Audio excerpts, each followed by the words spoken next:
I'm Lucy Swanson. I was 17. I was 18. I was 23. I was 17 years old when I attended Live Aid.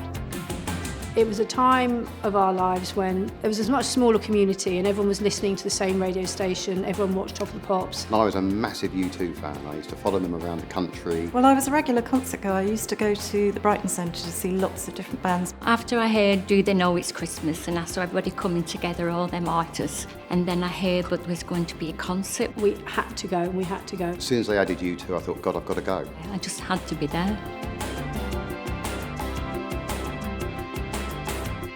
We queued up all night at Preston Guildhall to get some tickets, me and my sister. It was so exclusive. Nobody else I knew was going. My mum, Anne Nightingale, she was the only BBC presenter and she bought tickets for myself and my friend Kate to come along. I was kind of like roaming around London and found some tickets down at Victoria Station, but they were 25 quid each, which was quite a lot of money at the time. You would do anything to be there, and so fortunate that I managed to come and watch it.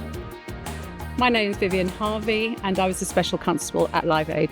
When we were on the coach, we were told that some of us would be working within the stadium and some of us would be working on traffic duties. Fortunately, I got a long straw and I was in the stadium at the stage door. It was a hot day. They were spraying water at people at the front because it was hot. I know exactly what I was wearing because I wanted to be a Bananarama girl. Phenomenal, absolutely phenomenal. The atmosphere was buzzing. People didn't really know what to expect, which made it even better. Yeah, everybody was dancing together, laughing, joking. Chatting and singing and standing and drinking. All throughout the day, people were saying, oh, the Beatles going to reform. Is this band going to be here? Is that band going to be here? There was a sense of every band you've ever loved or ever listened to, all singing for the same purpose. My name's Ian Parkhouse and I was a member of the band of the Coldstream Guards that opened the show at Live Aid. We found out about playing at Live Aid quite late. Don't think any royalty was expected to come. Princess Diana had other ideas. So I was like, oh, and Lady Di's here as well. It was wonderful. I remember walking out thinking, well, this is going to be fine. But then seeing the crowd, and it was just one of those wow factors. Just the noise of the crowd, the crescendo and the excitement and the buzz was phenomenal.